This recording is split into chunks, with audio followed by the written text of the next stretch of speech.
You're watching WHPS, Highland Park, Detroit.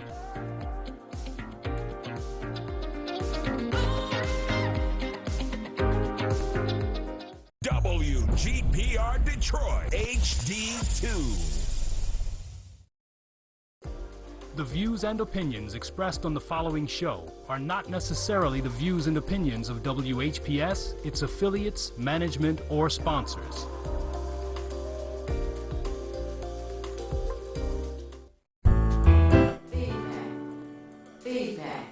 Feedback. Hi, this is Theo Broughton. And I am Thabiti Mpinga. Inviting you to join us each Monday at 9 a.m. for Feedback, A positive image production by Hood Research. Encourage others to tune in each Monday on Comcast Detroit, Roku, Amazon Fire TV, watch WHPR TV Network anywhere. and take us along with you. Feedback.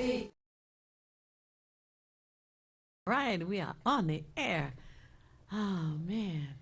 Live and in living color. Thank you so much for tuning in to Feedback, a positive image production by Hood Research. My name is Theo Broughton, also known as Lady T, co-founder of Hood Research, and my co-host. Thabiti, and we welcome you to the program. All right. Want to say good morning to some people. I have some night owls that tune in, and one is Ricardo Moore. And thank you for being a night owl with us. And good morning to Rosa and Vera, to Gladys and Clementine and Carl. Haven't heard from Carl in a minute. Got to find out what's up with him. And to Miss Farmer and to Richard and there's just so many folks. Who you want to say? Hey. I say a good morning to Brother James Ford and Professor Griggs and Sister Jackie, Northwest Detroit, also Andrea, Cheryl D, and happy birthday to Yvonne Ford. And we want to ask you all, as you see the numbers at the bottom of the table, and I'll hold up again my pen and paper pad and ask you to copy the numbers on the screen so that you can be a part of the conversation. Also, I would ask you to ask family, friends, neighbors, co-workers, retirees, church members, block club members, anyone you associate with, to tune in as well and be enlightened. That's right. And there's so much that's going on in the world, in the country, in the state, in the county, in the city. There are just so many headlines and just comments, etc. And first I want to tell you that tomorrow there's a school board meeting at King High School, and the meeting starts at 5 p.m. For those of you who may not have known, the President of the United States sent almost $1 billion to the Detroit Public School administration, right? And tomorrow we should be able to hear about some appropriations for that money within the school district. I already did hear that 3 high schools are going to be built, so that's a good thing. And some of the repairs in the other schools, if not all of the repairs in the other schools, need to be taken care of. That's energy savings as well.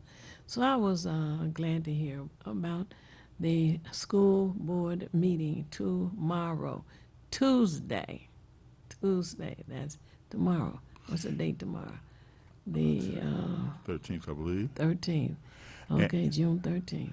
And I want to suggest to you, Detroit residents, to be there because that's a lot of money, and you want to make sure that those who are administrating the pocket strings, or that they are also doing it in the best interest of the children and of the community. So it's very important, and it's at my alma mater as well.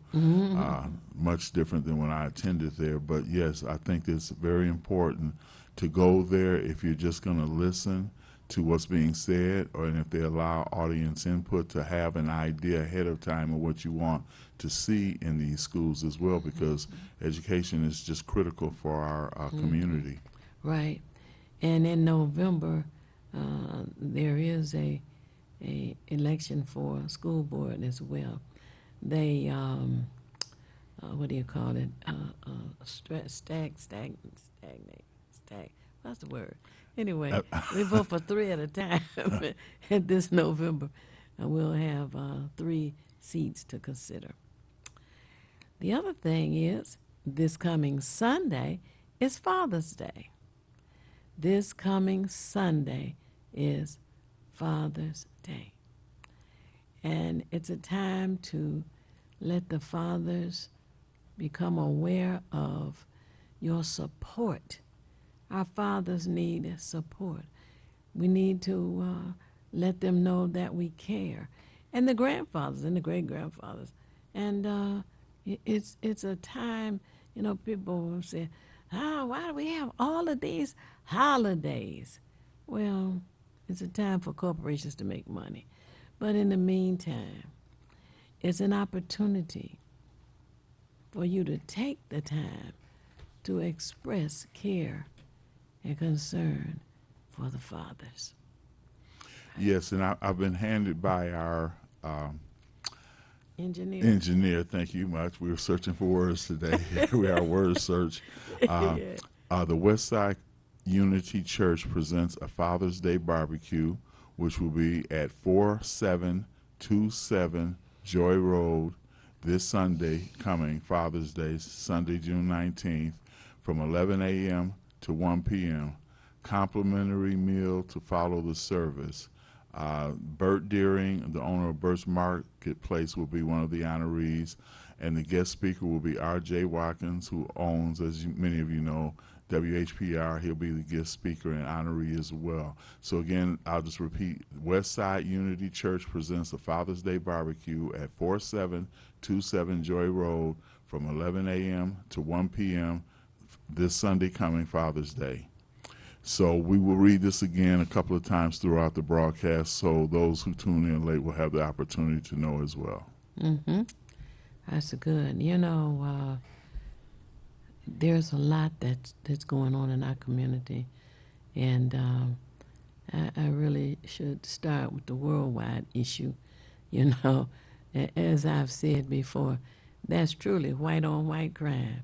The media has a way of trying to put black people in a box, to marginalize them, to describe them in a less than respectful manner, so that their little clicks and sayings are picked up and used, and you begin to hear them in the community and on the shows, etc.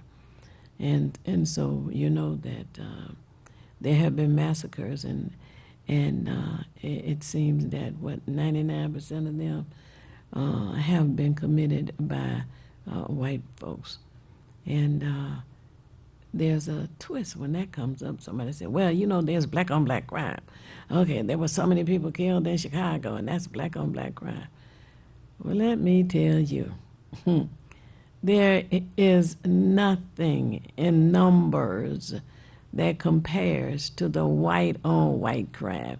And right now, there have been many others, but right now, I want to talk about Russia and Ukraine. Russia is made up of white folk. They call them Russians, but they're white. And they have been just massacring people in Ukraine who are white also. And if you think racism doesn't exist, think about this. A few months back, and it's been going on for a while, a few months back, there were some black African students. I don't know why they pick your brain to go to school, but anyway, they were trying to escape the horror of what was coming down on Ukraine. And so they went to try and get on a train that was leaving, going in the direction of Poland. And this white man snatched the one black student off the train and threw her on the ground in the snow. He said, this train is for white people. And I thought, my goodness, what a way to show your caring, your humanity, your concern. And for all he knew, that black student might have to save a Ukrainian, but Lack that was of humanity, caring, and concern. exactly, that's exactly what he was showing. And I began to think about white on white crime, white on white crime. Anyway, we come here to the United States, and the legislators in many of the states are passing laws that are very oppressive to the black community as it relates to voting. They're coming up with all kinds of things. I mean, as crazy as it sounds, if you're in line to vote and someone sees that you're thirsty, oh, you're so thirsty, you've been standing in line for a long time, and they come up to give you a bottle of water, that's against the law. You can get arrested for giving someone a bottle of water who's standing in line wanting to vote. Malcolm X said in one of his speeches, and I'll always remember, he said, "We're dealing with a silly man whose bias and prejudice has caused him to do things that are insane." That's more or less a paraphrase of it. But we're dealing with crazy people who, when we look at, as you were saying or indicating earlier, the mass shootings, rather than try to restrict people who can get guns, they say, well, we want to arm the teachers because the guns are so precious to the American Caucasian male. Let's just put it like it is. They are the ones who are touting this NRA, and they'd rather lose children than to lose their right to own guns. But wait now. Arm the teachers. Teachers are human beings with private lives outside of the classroom. Teachers are people who sometimes have personal problems, serious personal problems. Teachers have mental health issues. Teachers have had issues with abuse, domestic abuse. What is to say that a teacher who's carrying a gun would not pull out the gun and start killing the students in the classroom? And you say domestic abuse, I'm thinking also alcoholic abuse, drug abuse. It's too many factors. Yes. And then I think old knucklehead Ted Cruz says something about, well, since he's from Texas and Uvalde happens to be in his state, says that, well, if they had just had one door you can go in and one door you go out, so now doors are the problem, not the shooters. But if we just took care of the doors, we wouldn't have that. Like they couldn't wait for the children to come out of school, the shooter that is, and shoot them when they're leaving. So, the insanity. But we're dealing with crazy people. They're absolutely out of their mind. Exactly. But that just needs to be a conversation about gun control. Having expanded background checks doesn't seem to be as much of the conversation now as it has been in the past. The automatic rifles and something called an AR-15. I heard a report of some weeks back now at the BD that the gun manufacturers are producing a smaller automatic weapon so that children who are receiving guns as gifts can have one that's their size. Wow. Fit their fingers, fit their shoulder, the scopes and all of that. Can you imagine that? Again, knowing the mentality of the Caucasian male, which is also patriarchal as well, he figures father knows best, right? Oh. So he knows what's best for everyone. So I know that within their communities, it's not uncommon for the children at the age of maybe 8 or 9 to start practicing using weapons. And again, and I think even more so when you said AR-15s, there's nothing wrong with having a weapon for self-protection, but an assault weapon, the name in itself says that there's a problem, assault, and they're armed better than the military and some police stations as well.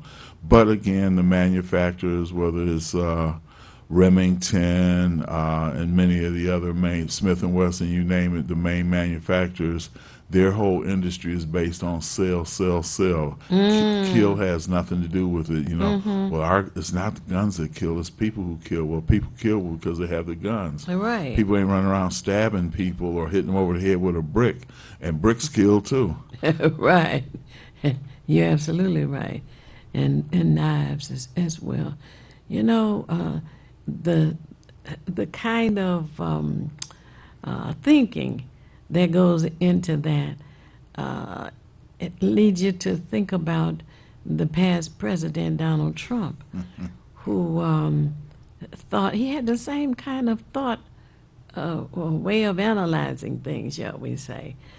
And it seems that he may have studied Jim Jones. I think you all remember Jim Jones, the man who lured a lot of gullible followers down to Guyana and ended up killing them. But it's amazing how some people can be so easily persuaded, easily led, and gullible to believe anything. And you know, it's under the guise of religion, and I'm not slamming or dishing on any religions, but you do have people who are spiritually wanting or in need, have certain deficiencies in maybe the way they see things. So once you throw religion at them, it makes it easier to, it's like throwing a fish line out when you're fishing. You just put a worm on it, that's the bait, and all you gotta do is reel them in. The fish don't even know, and unfortunately people have, and this goes, I remember there was a man named Sun Myung Moon who in New York at one time was getting all kind of money. I believe he was Korean, but he was getting all kind of monies, and then he was using, and then Jim Baker. It's so many of them who used Tammy and Jim Baker. They had air conditioning dog houses, I remember, which shows you how far. But the people had never questioned their leader, and they never questioned themselves or why they didn't question their leader. So there has been a brainwashing, and then, as you mentioned, 45, who still runs around. His daughter, he slammed her, I guess, during this first hearing on the January 6th insurrection. He even he just went and said that she was crazy too, and Bill Barr, because they testified and say that the election results were accurate, and he's still running around, has knuckleheads saying it was stolen. So what are we going to do? Goodness. So I'm sure the father-daughter relationship is a little sour now. Yeah, I would think so. And then there was is it a niece who wrote a book to, I think it was his sister. His sister's child. It may have, yes. His sister, yes. Who wrote a book to further explain to the voters his attitude, his makeup, his mental instability.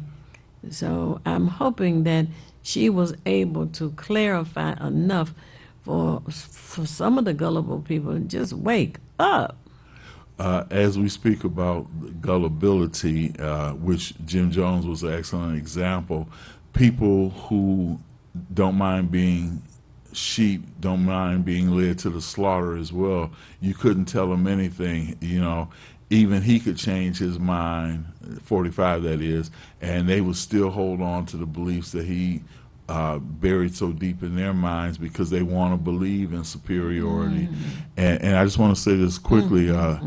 Theo's mentioned this on other programs that we've had, that we should get away from using the expression, I don't use it, white supremacy, because there's nothing supreme about pale skin. And their history has shown nothing supreme either. When we built pyramids, they were building something in Europe called kitchen mittens, which translates into garbage heaps, and they still exist to this day. But when you mention how the media, let's just say, assassinates our character along with other ethnic groups, the one thing they won't mention, they won't air their dirty laundry. But I guess they shouldn't, because then we'd see them for what they were. And what they are. Yes. That is so true. The governor, coming on to state issues now, has signed for, oh heck, I've forgotten the amount now. But anyway, for $1 million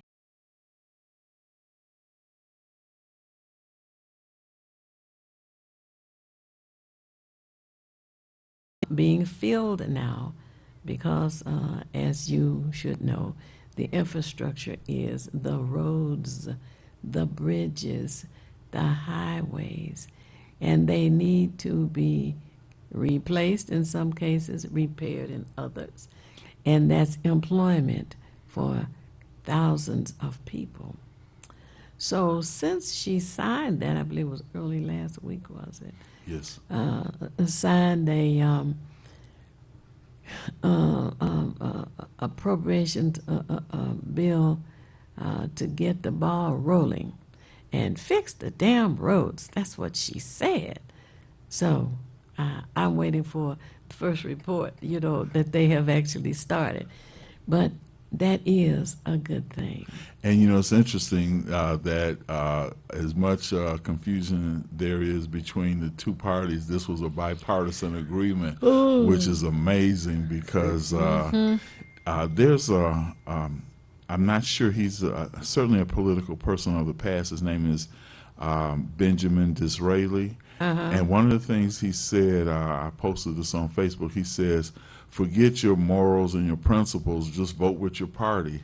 And I thought that's exactly what's happening nowadays. People, particularly Republicans, they don't care about principles or morals. It's just about voting with the party. Even when now, or soon to be appointed, Judge Ketanji Brown Jackson will be in, everyone walked out, even Uncle Tim Scott from South Carolina. He just walked out with his Caucasian counterparts, because even with his sister being nominated to that position, and it was party line voting.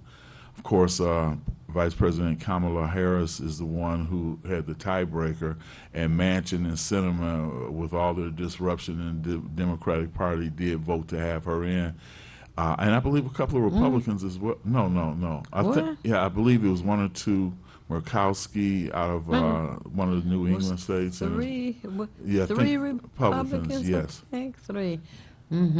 But along with Disraeli, he did say, vote, forget principles and morality, just vote with your party. So they could vote to go in a boat on the Atlantic Ocean with a hole in it, but they'd all travel just because that's what the party line is. Crazy people. As they take on water. But that's part of the problem that we had, and thank God we did not have enough to retain the past president. When I think about gullible people, I'm like, why can't you see what's going on around you? And now all of a sudden we have this talk about gasoline prices. I know that's a dirty word. Gasoline prices. They're going up, $6. $7. Inflation. What? Yes, there's some West Coast, somebody I know posted something from the West Coast, and it was like $7.05, and probably California. But I want to say, since you brought that up, that the price of a barrel of oil is less now than it was over a year ago, but the prices have not stopped going up. It's the oil manufacturers and producers who are just reaping. If you got stock in gasoline stocks, you're doing good right now for your retirement. Because the price of a barrel is lower than last year, but the prices are higher. So they do not want to produce any more oil because they like this windfall that they're receiving now. It's unfortunate, and people, don't know it, but there are few alternatives to transportation when you want to get around. And a few days back, the what is it, Lyft and there's one other one. Uber. Yeah, I heard that they were protesting or doing a sit-in because of costs going up, but their, I guess, share in the profits of the transportation has not gone up. And they were complaining because gasoline has gone up, but the income for them has not gone up.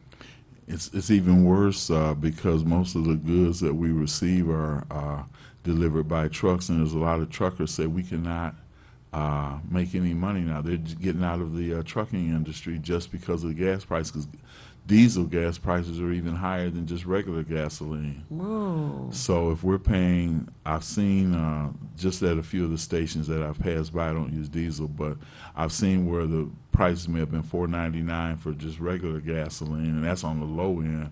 The price for diesel may be up to like $5.70 or something. So the truckers are having a hard time, and their tanks, of course, they travel a lot, long distances, so it's really killing their pockets. And I've heard interviews where they say, I can't do this anymore. It's too expensive to maintain my truck. Wow. So, and those trucks are quite expensive. We have a friend of the family who bought one. It was $90,000. I'm talking about an 18-wheeler. That's the kind of truck I'm talking about. Yeah. It's unfortunate. And then to have gasoline, oh my God.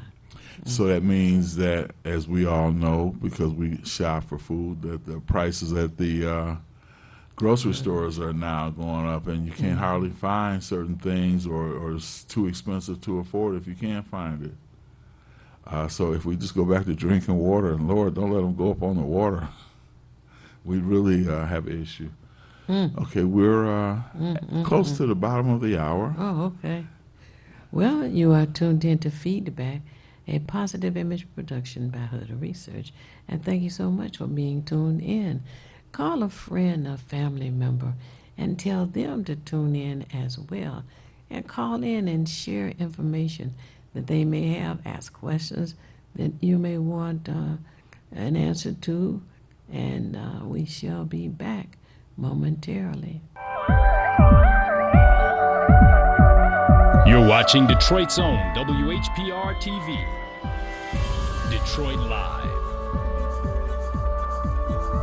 This is Theo Broden from Feedback. You can watch me 24 hours a day, 7 days a week at WHPR TV Now app. Download our free app at WHPR TV Now. Monday at 9 a.m. Eastern.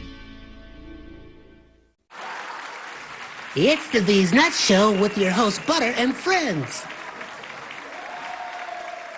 Butter here, magician escape artist, practicing for my show tonight. Come on in, have a seat. Everybody settle, Butter, you're on in 5, 4, 3, 2. In a few seconds, you gotta be enough to get out of this one. Twist a little turn, ta-da! It's showtime. It's your old friend Butter here. I may be a nut, but I know to wear my mask. Please welcome my first guest tonight, fitness guru, Wally Wallman. Wally Wallman here to tell you to wash your hands with soap and water for 20 seconds so you will stay healthy and strong like me. Almond Cruz here, sliding in with the news. Just this is what we must do to stay away from the chew and other germs in the air that might be trying to get on you. Social distancing is a wonderful way to see friends. As long as you're 6 feet apart, you win. Hey there, friends. I wouldn't miss this for the world. It's me, Pumpkin Spice, your healthy girl. Remember, it's important to use your kind hearts and follow the signs to stay healthy and safe at all times.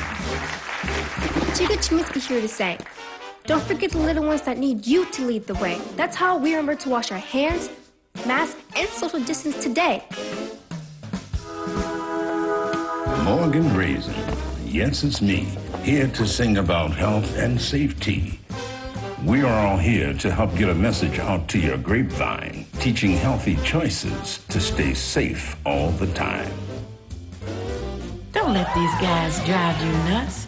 Put your mask on first. They'll let you be. And it keeps me safe from the... Chew! That's trying to get on me. Butter me up. She's right, you know. Thank you, Hallie Cranberry, for joining the show. Let's all be nuts about our health. Social distancing, wash your hands frequently, use hand sanitizer, and wear a mask. Practice what we learned to stay away from the germs. We're all in this together. Coming soon, the many adventures of these nuts in a theater near you. I've always been a runner, but I've never run from anything, and neither has my city. Do you want to be a Detroit police officer? Sir, yes, sir! Ah! Amen! It's something special to protect the people closest to you, the ones you've known all your life, your neighbors, your friends. I was born in this city, and I'm not going anywhere. This is my home. That's why I wear the shield.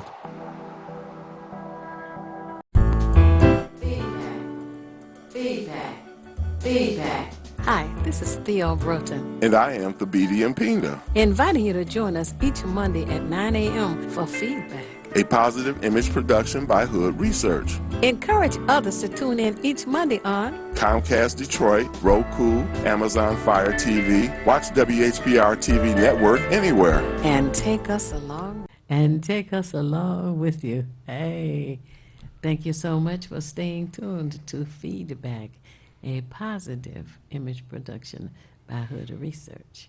And we want you to know we have a website, hoodresearch.org. We have a Facebook page, and we have Twitter, and we ask you to follow Twitter. You know, maybe some things you want to share on the Facebook page and questions, etc.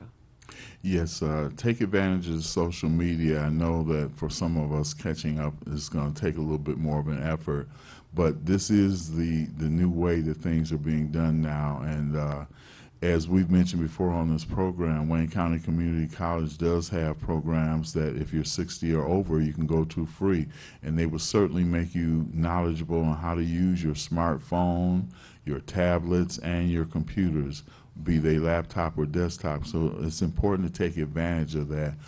This is something that's wonderful for the community. So when you're 60 years or older, you can do that because, as I've said to people, we're not going back to Fred Flintstone. We're in the Jetson age now. And even though it can be a challenge, one thing that's beautiful about education, which we spoke about in the last segment, is that it continues to work your brain muscles. It forces you to learn. And I want to make this announcement, and I'll make it in the last half hour of the show again. This Sunday, June 19th, at Westside Unity Church, they're presenting a Father's Day barbecue. They're located at 4727 Joy Road. It's from 11 a.m. to 1 p.m. There'll be a complimentary meal to follow the service. Bert Deering, the owner of Burt's Marketplace, will be an honoree. And the guest speaker and honoree will be R.J. Watkins, who owns WHPR, WHPS. So for you fathers and those who have fathers and grandfathers, take advantage of this. Again, Father's Day Barbecue, 4727 Joy Road, this Sunday from 11 a.m. to 1 p.m. And I would just add again, Theo and I were speaking off air during the break about voting. Make sure that you're on the rolls. We already know that over 30 states are implementing all kind of laws to disenfranchise you, to discourage you from taking advantage of your right as a citizen to vote. And we feel it's critical. So when we ask you to have your family, friends, neighbors, co-workers, etc., tune into this program, also encourage them to make sure that they're registered to vote. Don't wait till you get close to the date because the primary will be the month after next. So you don't have that much time, and sometimes we put things aside, and we put these things aside, we end up forgetting about them altogether. And I see we have a caller. Oh, well, caller, you only gave us 10 seconds. And so call back. 868-4336. 313-868-4336. And sometimes when we're in the middle of trying to disseminate information, we may not be able to get to you immediately, but if you hear us on your phone, that means we will get to you. So as Theo indicated, 868-4336, 868-0351, or 868-0342, all 313 area codes. They all work, yes. You know, we want to encourage people to vote. My opinion is the vote is more powerful than a gun. Yes, go ahead. Hello, caller. You're on the air. Would you give us your name and how you're viewing us, please? I'm viewing it on the TV set. Oh, Julia is the name? Sally. Oh, Sally. Thank you. Thank you for calling. Share with us. All right. My concern, can you hear me? Yes. Yes, we hear you. Yes. My concern is that no matter how many mass shooters we have, genocide is worse, and every genocide disarmament has been precluded. That is my concern. It's simply history of the world. How can we? That's why we can't disarm. There are children on the other side of the world, well armed, with their guns pointed at us, and it's brought up to hate America. It's true. We need our guns. You are incorrect, and it isn't a white people thing. There's plenty of black people. You just don't see them because they're hidden from the left wing media. The right side does the same exact thing. Y'all accuse each other of doing the same things that you're both doing. Well, I agree with you that there are people around the world who do look at America in a negative way, and part of it's our fault in that because of what we have done to them has angered them, and we can find this not only in European nations but in Arab nations as well as African nations. So the condemnation it goes across all racial lines when it comes to the hatred of America, but it's only because there has been a certain amount of arrogance in this country too that has led people to do that. People don't hate you just because they want to hate you. There's generally a reason or something behind it, and of course African Americans own weapons as well, but as Theo indicated earlier, we don't find, when you look at mass shooters or anything, we don't find a high percentage of African Americans who go out and perpetrate these things.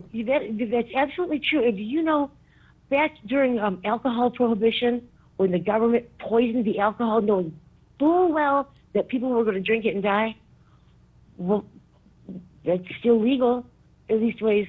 I haven't found anything in my research to show that it's not legal anymore. Maybe we need to compel our government to stop brainwashing people to do it. Sounds like a conspiracy theory, I know, but it's undeniable. They do not deny that our own FBI seduces young Muslims, talks them into committing a terrorist attack, and it swoops in and saves the day, all publicly. Well, they do this and they don't deny it. What's to stop people from doing the same thing to some poor kid, but not swooping in and saving the day? It's government doing it. In these ways, we need to presume that it is. We're not supposed to trust government. One thing I will say, when you say we speak of the government, that's why we encourage people to vote.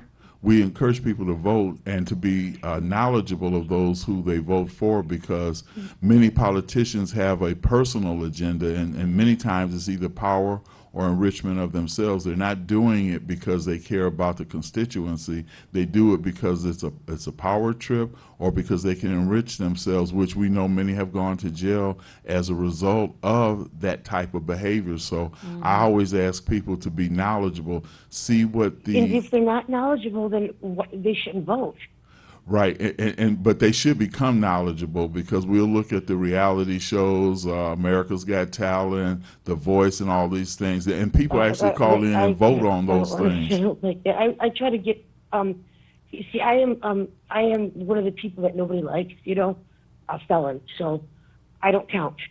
But I see history repeating itself all around me. It's driving me crazy, because you guys are all wrong. Both of you, both sides. You're both wrong, because when you vote, like you said, if you're not knowledgeable, there's so much information and so much disinformation, and to know what's real and what's not real. I mean, I know I'm not good with public speaking, and I know I sound like a nuts. No. But we're glad that you called in to voice your opinion. What should be done? What should be done? At you because you're saying things that I know aren't true, but I don't know how to voice it, so I don't know how to say it. But in your opinion, what could be done to reduce the amount of shootings that are going on?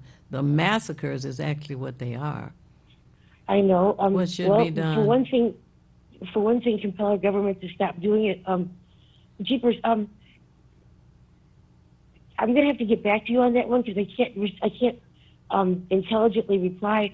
But I do know that disarming, no matter how many mass shooters we have, genocide is worse. And Hitler was voted in, right? He wasn't just one vote. He didn't just take over. So no matter how many mass shooters, I don't know. I think that we need to have we need to have gun safety classes. I don't think disarming. I think we should have more guns. I'm sorry. Well, it's okay, I'm on the opposite side. Yeah, I really do. Right. But a not, lot of disarming has not been the focus. The focus has been extensive background checks. Number one. Extensive unfortunately, in world history, those background checks, those registrations, if not this generation, but inherited, has come to where the Hitler comes in, go to the registrations, and then get the people with the guns first. And it happens. I don't have all the information with you, but it can easily happen here and quickly. Well, especially the way that we're all fighting with each other. Divided we fall. I would say this, Sally. We have UN all over the place around here. The minute I don't think that disarmament is necessarily the objective, but assault weapons, and I emphasize the word assault. If someone has a shotgun or a rifle, just a standard 12-gauge shotgun or a rifle that shoots bullets, or even a handgun, then you have that right to protect yourself. To have a rifle with, and I've got friends who have them, so I've seen them personally. 30-round magazine, 100-round magazines. That is not. I don't think those are legitimate, and they should be in the hands of the public. Those are things that you use in military battles. Mm-hmm. So disarmament is not the thing. It's just that assault rifles and those that have the capacity to kill hundreds of people, within a matter of 10 minutes, because the Las Vegas shooting was an excellent example when he killed over 50, 60 people, and hundreds were wounded at that time. So he did not having an assault rifle is not something the American citizen needs. They only need something for self-protection of home and their own physical body. The problem with that is that if we can't defend ourselves from a tyrannical government, then we can't defend ourselves against a tyrannical government. And the most slaughter in the world happens from our own, because the most danger is from your own government. You're in the most danger from your own government. You talk about Russia and Ukraine, governments. Government is your biggest danger. They'll say it's not true. It's more important to be armed, and that's why America's exceptional. The power of the sword belongs with the people. Absolutely, and I would say you don't. I'm sorry. Can I say something else? Sure. It's so important. The most important thing that we can do now is, as far as a step forward, look up jury nullification, because jury nullification is the law. It's your duty and your right and your power. If you're sitting on the jury, if that law is unfair, you say not guilty. That is your right and your duty as a juror. It's unreviewable and unreversible. They just don't want to tell you about it. And if they know you know about nullification, they won't let you sit on a jury. Look it up, please. Can I send you something? It's so important. Sure. It's the most important thing short of a call to arms. You want the email? To send it by email? Please, yeah. Well, you know, Are you ready? Email message. Yes, please. Will you look at it? Sure. yes. We certainly If will. you disagree with it, will you say why you disagree? Sure. You know, basically you have to talk until there's nothing left to say. Right. And unfortunately, I'm not talking very well right now, but I can send you things that you can look at that say what I want to say. That would be appreciated. I sound like a crazy lady, I'm sure. Okay. Is this going to be on a rerun at all? Because I want to see myself on TV. What? You ready? Hold on. Yeah, I'm ready now. Okay. Contact at hoodresearch.org. Again, the email is CONTACT. CONCAT. Yeah, contact. Oh, contact. Contact. Okay. Yeah, you called in to contact us. Contact. Okay. CONTACT. Then you put the at symbol, the A with a little circle around it. Okay, Then, contact at. Hood, HOOD, research. Contact at hoodresearch.org. ORG.org. Okay, contact at hoodresearch.org. Correct. Yes. Okay, thanks for listening. I hope that we can come to an agreement. Please look at this. Please look at this stuff, and you can send me stuff too. Okay. And we appreciate your call. Contact at hoodresearch.org. Correct. Yes. Okay, thanks, dear. You're welcome. Thank you, Sally. Extensive background checks need to be done. Gun training needs to be done. My understanding with applying for a concealed weapons permit in the city of Detroit, you have to take gun safety classes. And that's what I've been told. My son and I just recently took one within the last month and a half. And so now we're just waiting for everything to work out in terms of registering with the Wayne County Department, which is very backed up. We have another caller, and then we'll return to that part of our conversation. Hello, caller. You're on the air. Would you share your name and how you're viewing us, please? Well, I'm just calling in to see how you guys are doing over there. This is Mark Cummings. How you doing, Thabiti? Great, brother. Good to hear your voice. Are you tired of racism? Of course. Man, how you guys doing? What's the topic, man? I just rolled over and said, let me call in. Sound like me. We've been talking about white-on-white crime and what needs to be done about the gun issue in this country. Wow. And, we had somebody call in a few minutes ago, and she says the government is doing it. Doesn't give any responsibility to the residents or citizens of the country.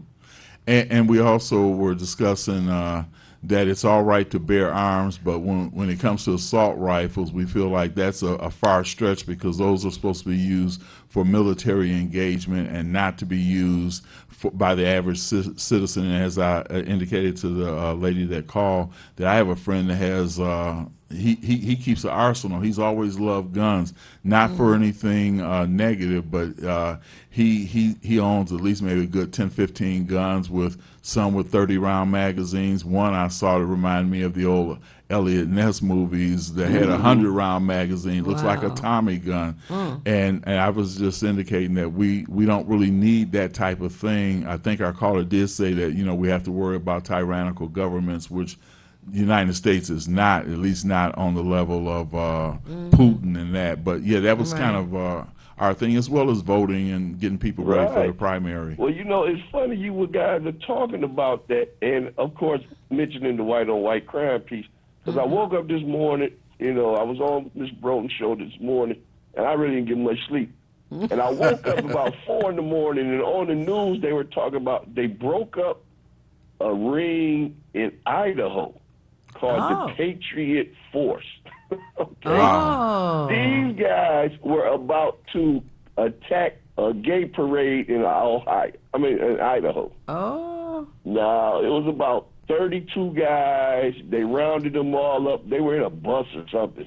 And they had guns and all kind of, you know, protective equipment and all kind of stuff. And what you realize is right now we're in the midst of some serious right-wing foolishness. I mean, they didn't really just hyped up these organizations out here, these militias, all of these groups that have been around for decades. I mean, let's just be honest. When those guys from the Michigan militia were part of blowing up that office building, that government building, mind you, in Oklahoma, that should have been the genesis for them wiping these guys out. It shouldn't be any more Ku Klux Klan, the Patriot Boys, or the Proud Boys, all of these organizations that are here just to cause problems and be dangerous. What's interesting about what you're saying also is that those organizations, the Oath Keepers and all of them, also have members who are part of law enforcement or military, which is why they won't wipe them out, because they're part of, you know, they get the blue uniform on during the day. Part of the infrastructure now. Yeah. And they got the sheets on at night. So it's and they might be government officials as well. You know, a lot of the people in that January 16th were government officials. And it's interesting, one of the guys that was running for governor, his house got raided. I think it's on the west side of the state, and they actually had photos of him during the insurrection outside and inside the building. So, and he will probably get more votes if he's found, or you know, if he's allowed to stay on the ballot, just because those same guys you mentioned, the Patriot Force. Man, there's so many of these knuckleheads and insane people out here. Right, and there's somebody who has a list of who he wants to kill, and Governor Whitmer's name was on that list. Right. Yeah, another guy who wasn't part of the Michigan militia, but he I believe he killed a judge or someone, and she was on the hit list. It's like the old movie One Flew Over the Cuckoo's Nest. Well, the gates of the asylum have been flung wide open now. It's crazy out here. That's why, you know, I had mentioned, Brother Thabiti, you familiar with Dr. Greg Carr? He comes on YouTube a lot with that sister Karen Hunter, and he's the head of African Studies at Howard University. And he had mentioned that one of the African is called ways of knowing. It's like a moray, like we understand Kwanzaa. And he said one of the ways of knowing is you ask yourself, who am I to my people? Who are we to each other? And we got to understand as black folk how important we are to one another. And then we got to respect that. That's why people got to understand. You guys come on every Monday. Miss Broden is on every Monday because she cares about her community. She cares about her people. She's up. She's there every 9 o'clock every morning, and she's trying to let people know it's a lot of work to be done, but it's somebody out here that care about you. We're trying to bring you together. We're trying to bring organizations, trying to put all of this together so we can realize we all in this together, brother. I would appreciate it if you would send me that link to that brother and sister about ways of knowing, because that's something not only do I want to know, but I want to share it with the circle that I'm in as well. Yes, indeed. I'm going to send that to your inbox. Well, I love you guys. I'm going to let you go. Appreciate you. Hey, I appreciate the show. Feedback. I love it. Appreciate you, Called brother. in to give your feedback. Yes, indeed. Thanks for calling, brother. Yes, sir. No, right. That was great. Now that's Mark Cummings, who will be co-hosting next week with Theo Broden, and I agree with everything he said. I've been with Theo going on, I know at least 20 years. It may be 21 somewhere in there, but I've been around that long. But when I first met Theo, and I'll just give this quick background on me, she happened to have a meeting at the Redford Library, and Mary Ann Mahaffey, who was a council person, was at that meeting. And I had, my little interest in politics, but it really hadn't blossomed, especially to what it is now. But just seeing, and I don't even know where I saw the flyer at, I just knew Hood Research was sponsoring Mary Ann Mahaffey, and I wanted to be a part of it because I've been voting since I was 18, and I believe I was 21 or so. But nevertheless, Theo has been, this is the 30th year, as a matter of fact, of Hood Research's existence, and that's dedication on her part. So when Mark gave those accolades, and let's just say we gave a condensed version, Theo and Reggie and Hood Research has produced so many different programs, have brought so many different people together, had so many different events. And I'm encouraging you all, and Theo will give you the information as well how to become a member. But 30 years is a long time to be dedicated to something. People don't even work jobs that long anymore and retire like they used to. So Theo, if you want to give all the information how someone might become a part of Hood Research, Sure. I hope you get your pen and paper handy. If not, we'll say it next hour as well. Mm-hmm. Well, Hood Research has a website, which is hoodresearch.org. We have a Facebook page, and we also have Twitter, and we encourage you to follow us on Twitter. We have weekly meetings on Saturday afternoon, and those meetings are on the phone. They're a phone cast, if you will. We have a broadcast, a telecast, but every Saturday from 3 p.m. until 6 p.m. And we have guests on. We talk about various issues. Those who call and are on the line can share their information with us as well. And we enjoy that quite a bit. Also, we have the idea that if you call Hood Research, you can share information about a guest that you would like to have on the program. Telephone number for Hood Research is area code 248-234-2371. Again, the telephone number for Hood Research is 248-234-2371. We have an email. The email for Hood Research is contact@hoodresearch.org. Again, that's CONTACT. The @ symbol, that's a little A with a circle around it. Hood, HOOD, Research, RESEARCH,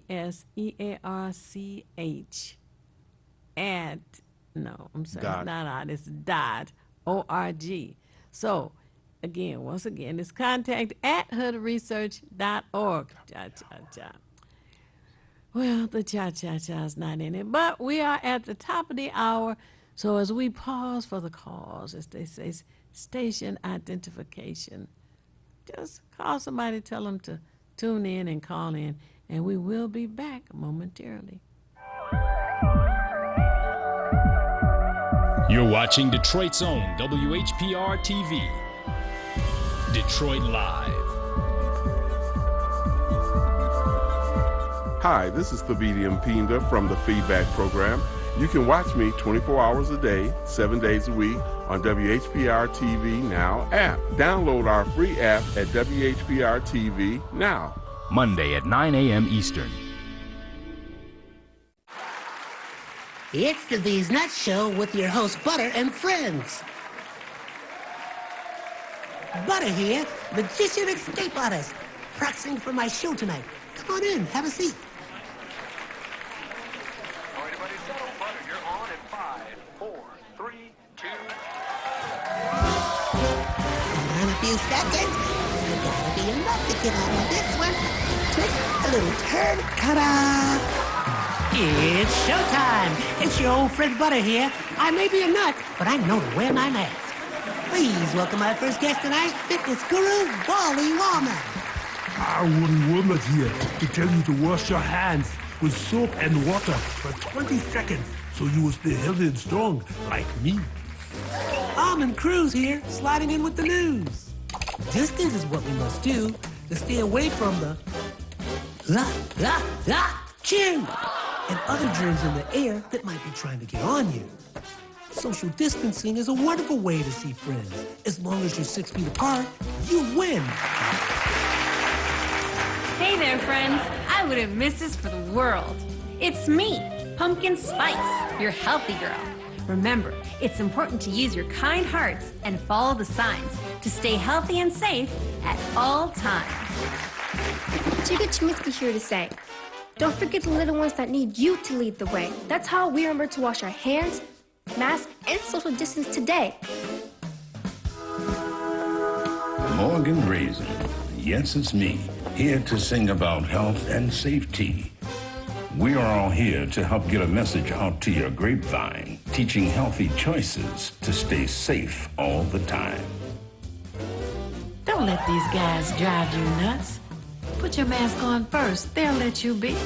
And it keeps me safe from the chew that's trying to get on me. Butter me up. She's right, you know. Thank you, Hallie Cranberry, for joining the show.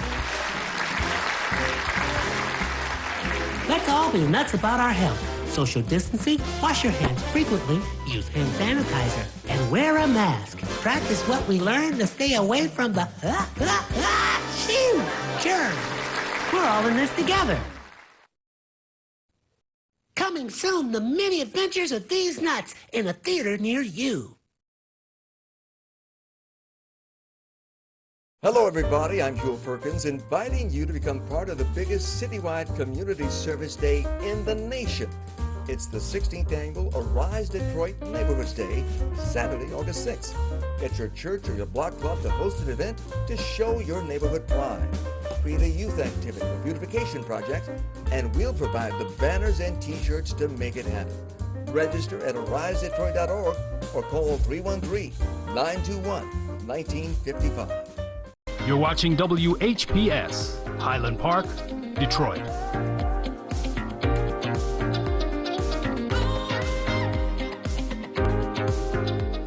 WGPR Detroit, HD2.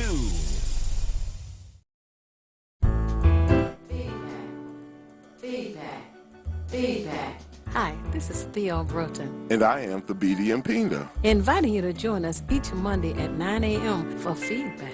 a positive image production by Hood Research. Encourage others to tune in each Monday on Comcast Detroit, Roku, Amazon Fire TV, watch WHPR TV Network anywhere. and take us along with you. Feedback. My favorite commercial. You know, last 30 minutes of the show.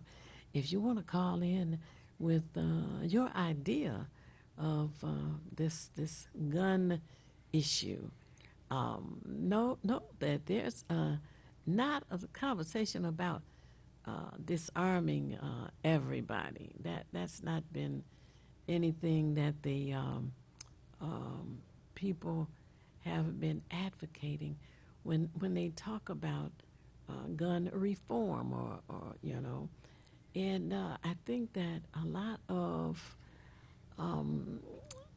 people who want to lead the gullible astray will come up with those kinds of statements, you know. And what are they saying? Defund the police does not mean to fire them. What they talk about is different methods by which policing can be used within the community to make the community safer. You know, there's not a lot been said or done about mental health since in, was it 1997 and 98 when John Engler was the governor of the state, and the call came down to the mental health facilities. They said, put everybody out, turn out the lights, lock the doors, go home and have a nice life. Just like that. And what's very ugly about that is that police enforcement or police officers are not equipped to deal with mentally ill people. They are trained to deal with criminals and then rescue missions and things of that sort.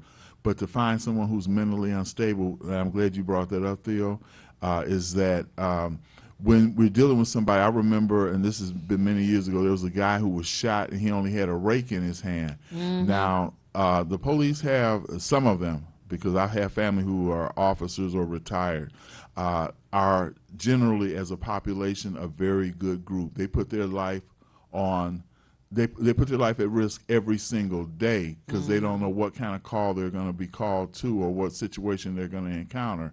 But there are the few bad apples, but they won't eliminate the bad apples because of the blue coat of silence. So when we speak about defund the police, we're not really saying take funds away from them.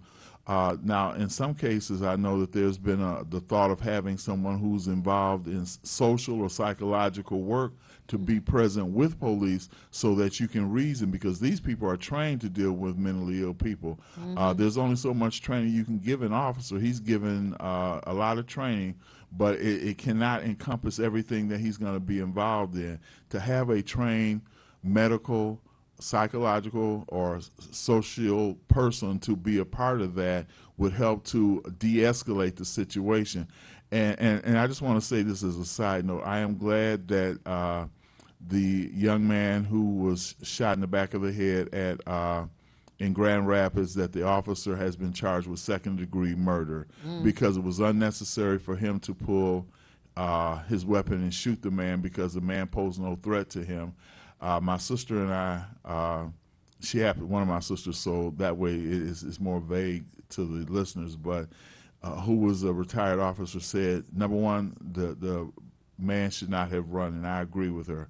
But number two, the officer should not have pursued him as if he were a criminal. He was stopped because his plates were expired. That's no reason for that man not to be here now, and he's got two children who will never see their father again. Father's Day is coming. They will not be able to celebrate their father. The father of the victim will no longer be able to see his son again. So as a father, he's lost a child. So we don't encourage defunding the police. We encourage reorienting the funds that are used so that the community and the police can have a better relationship. And that's what they need, a better relationship. When I grew up, I had a very good relationship, and I happened to pass the former 5th Precinct. It's no longer there. It's an immigration place now, but it was on the corner of St. Jean and Jefferson. This is in my youth, and I remember them having community days, and they would invite the public up. And I do remember seeing pictures of people who were heroin addicts, and they would show the sores on their bodies from shooting up. And as a result of that, that was like, I guess, a scared straight moment. It kept me from wanting to ever become involved in drugs just because. So we don't want to defund the police. We want to reorient funds so that the police and the community can have a better relationship. And as you know, Theo, I think it was Archer who did the non-residency for police. Oh, yes. That was, in my opinion, one of the worst things that could have happened was to allow all police personnel to live outside the city. Well, let's take the caller, and then we can continue this. Hello, caller. You're on the air. Would you share your name and how you're viewing us, please? Yes, hello. My name is Keith Hines, Diamond 2 Productions. Thanks. And I am not viewing you because I can't get you on my television. I can't get you on my phone. I can't get you on the antenna. So I just dialed you. All right. That'll work. That'll work. What's going on in your world? Oh, wow. You know, it's always so many things going on here. Of course, we got the elections coming up. We got the Donald Trump trial thing coming up tonight. We got where the whole city's operating here in Detroit. It's like we're not for the people. Hello? Did we lose him? Mm-hmm, yeah. Oh, there you are. Go I guess ahead. it dropped off a little bit. Uh-huh. Yeah, Continue. we're operating in Detroit like it's not for the people. Mhm. We're for the corporations, the businesses, the, what do you call them, colonists. Wow. Whoa, yeah. That's going way Good back. one. One of the things that I take issue with is the tax capture and how taxes are being paid, but these various corporations are receiving money from the authorities. We have like DDA, which stands for Downtown Authority. There's not a call for a shopping spree at what used to be Hudson's. That's who started that. But to have tax captures available, those who are investing in the city of Detroit, and continuing over and over and over again, where no money can be used out in the communities because that extra money is already been reallocated to friends downtown someplace. And Right. it's interesting because this past weekend, and I forgot the name of the company who has it, but a friend and I were riding along the east side. I believe we were going east on Verner, and happened to see some of those tree farms that I had heard about. But I'm on the west side of town, so I hadn't. But the east side is where I grew up at. So it was interesting to see all these rows of trees. I think it was a company with the name H. Heinz Farms or something along that line. Hans Farm, HNTZ. Okay, yeah, I knew the H was in there, but it's interesting because the person I was riding with, we took note of that, and I say, well, yeah, they said that they would use this available land for planting trees and such, and I don't know if that was a ruse for the future because there's a lot of development going in Detroit, and that part of Detroit. If you continue out Verner and then it stops at the Chrysler plant, but it kind of connects with Grosse Pointe in a way as well. So, so my feeling was that maybe these tree farms are just a temporary thing, so that once that area gets developed, that whole corridor down Jefferson from Grosse Pointe all the way to downtown Detroit, they will build different types of living communities, subdivisions and such, and we will be out of it because there's a lot of vacant land over there that wasn't used yet for these tree farms. So it's kind of interesting when you and Theo kind of mentioned how this money is allocated and what it is or is not being used for. I don't know if you caught that we were speaking earlier, and I didn't know this. Theo told me this, that I guess you said there's $1 billion that goes to the Detroit public school district. Right, thing. it's like $885 million, which is just shy of $1 billion. And that amount was sent to the city of Detroit also, which is just shy of $1 billion. Nevertheless, our concern should be what projects are going to be receiving that money. And like I said, the only thing I have heard as far as expenditures is concerned is 3 high schools will be built. I think one thing we should look at in spending that money is to the benefit of the current residents and the people living here, and not to the glamour of the colonists who seek to arrive. And I agree as well. Now, Theo might also want to mention, I'm glad you said that, brother, is that about the school board meeting, Theo. That's tomorrow, I believe. Yes, tomorrow, June 13th, there is a Detroit Public School board meeting.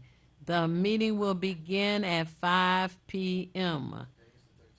5 p.m. Today's the 13th? I'm sorry. Well, it's tomorrow, the 14th. Tuesday, June 14th. Tuesday, June 14th. Tuesday, June 14th is the Detroit Public School meeting. Now, the meeting will begin at 5 p.m. 5 p.m. tomorrow. The location of the meeting is Martin Luther King's High School. Martin Luther King's High School. And the report is that they're going to talk about the budget, which is going to include that money. And then there'll be the regular board meeting, and the community will be able to have some input. But that's tomorrow, June 14th, 5 p.m., King High School. Yeah, I think it's crazy with them talking about building new schools, because I remember when they built Kettering, because I was right there when they were building it. Of course, at my time, I was offered a position there to play football. Uh-huh. But the thing is, they built it, they expanded it, and then they shut it down. What? Kettering High School doesn't exist anymore. It's a production plant now. Oh, wow. Kettering had the most beautiful auditorium. It's called a open sky, I think. And when you look up in the auditorium, it looks like the night with the stars twinkling. It was a beautiful auditorium. To hear that it's been, oh boy. And oddly enough, in my travels, because I was on these, I happened to go because it's over there by 94 in Van Dyke, and I had relatives that lived on Van Dyke. I actually rode by there, and I didn't know, I knew the building was there, but I didn't know that they had repurposed it for manufacturing or whatever it is that you indicated. But I had, because I had told the person I was riding with, I said, yeah, I remember coming over to Kettering High School in my, like in the mid 70s, you know, a beautiful place, as Theo said. Yes. You know, oh, yes. It's sad to hear that. Man. Yeah, so when it comes to building new schools with money, apparently we don't know what to do. The only way I could see us building a brand new anything if it was all black contractors, all contractors from the city of Detroit, and been here for the last 10 years. Right. Not somebody just flipping in from the suburbs. That's been a big problem too, because too many of the jobs have been outsourced, and there have been other communities that have sometimes a minority front, whereas they had a minority front, but it was owned by a company outside of the city. I've worked for, and as you know, Keith, in our field, we work for people who may have been a minority business on the face of it, but it was another outside, you know, Lake Orion, Troy, wherever, who came in who actually made the money, but they needed to have that minority face there in order to present it. I even worked for one company who did the Veterans Hospital, and they used, it was a Caucasian firm. I can't think of the name of them now, but nevertheless, there was a woman who supposedly ran that company, but she again was a front because she, you know, Caucasian woman, but she was considered a minority, and it's definitely a minority. So she was used as a front so that they could get the contract to do the Veterans Hospital. So I'm in agreement with you in that we need to have, and there are very credible black contractors in the city to have a majority of the projects. So that's another reason to be at the school board meeting tomorrow. Just to make sure, and the residents need to be vocal and aware of it too. That's right. That's tomorrow, June 14th. That's Tuesday, tomorrow, Tuesday, June 14th. And Sabiti mentioned, and we're talking about going way back into the past, you know, like into the 70s and the 80s, but they had people on the inside then so that they would move us around from job to job. So when it came time for the head count, they had minorities on that location. Right. And then once they came through with the inspection, we got shipped out to another lesser place. And I remember being there doing some of those head counts. They wanted to see some black faces in the places. So yeah, I do remember that very well. Yeah, so it's still going on. It's still going on. And also, there is an election that's coming on, and we need to have some candidates to call in, come in, let the voters know what they are presenting, and let them know that they need to be considered for this year's election season, which is underway. And make sure, as any candidate, if you're going to be a candidate and be legitimate, have a track record. Let us know what you've done in the past. Don't just pop up because there's a job opening that says help wanted and you want to be on the payroll, because that's not good enough for us. You have to have, or we encourage, a track record. Now, we know former President Obama worked in the community before he went on to the great achievements that he had. But he was down there with his hands rolled up, his sleeves rolled up, dealing with the community and the community issues.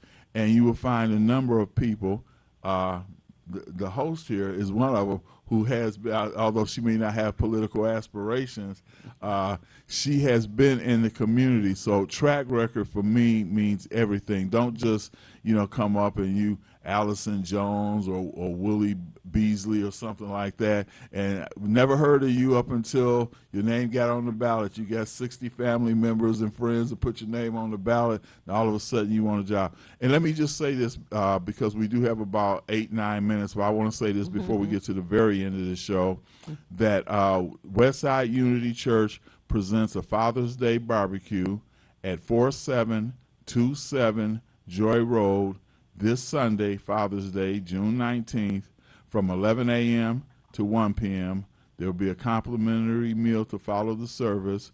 Bert Deering, who owns Bert Markets Place, will be one of the honorees, and the guest speaker and honoree will be R.J. Watkins, owner of WHPR and WHPS. So take your father, your grandfather, your uncle, whomever, to the Father's Day barbecue at 4727 Joy Road this Sunday from 11 a.m. to 1 p.m. That sounds like the place to be.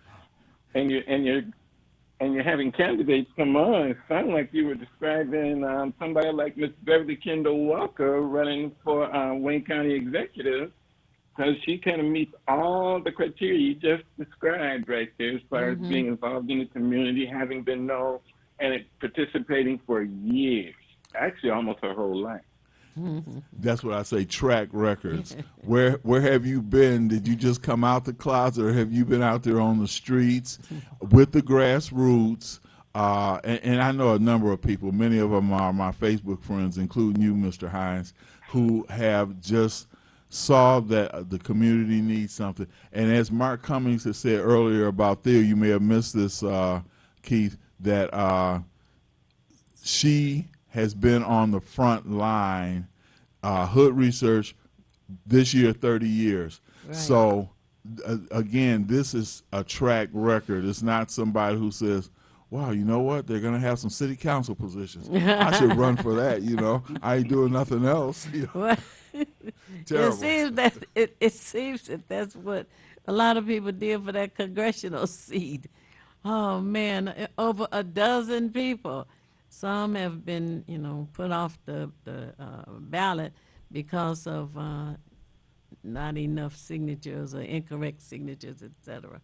But her research has been an example. Because we're still running into a lot of issues, with Beverly and Warren Evans. It seems like it's a civil war going on. That's what it sounds like. So hopefully we will hear something, because the ballots haven't been printed yet, and they were supposed to start on the 3rd of June, and they didn't. Now, here's an oddball fact, and this happened within the last 7 or 8 years. I'm not sure what year, but I remember there was a point where there were candidates running for the city council, and there were over 150 candidates on the ballot. Of course, they had to be narrowed down to the ones that were going to be in the general election. But when I saw all those names, I'm like, man, this is overwhelming just to see that many names on the ballot. It is. Yeah. It really is. So you have to do your research, and we want to do what we can and get the candidates before you, so that you can ask your own questions and use the information that you receive to analyze and determine who might be the best person for you to vote for it. And that's another reason to join Hood Research. And again, those details about becoming part of Hood Research still? Well, I'm going to give it backwards because then I can give the phone number at the end and people can call if they want. Hood Research has a email, which is contact@hoodresearch.org. We ask you to follow Hood Research on Twitter. We have a Facebook page and the regular website, and that is hoodresearch.org. And the request is that you log on and share information. Check out the Facebook page as well as the website. The telephone number for Hood Research is area code 248-234-2371. Again, that's 248 area code, yeah. 234-2371. Area code 248-234-2371. That's a telephone number for Hood Research. And we encourage you to join us. We encourage you to tune in each Monday morning for the show, which starts at 9 a.m. for an hour and a half. We encourage you to join us in the afternoon. And when you go to the Facebook page or website, you will see the phone number for joining us on Saturday on the conference line.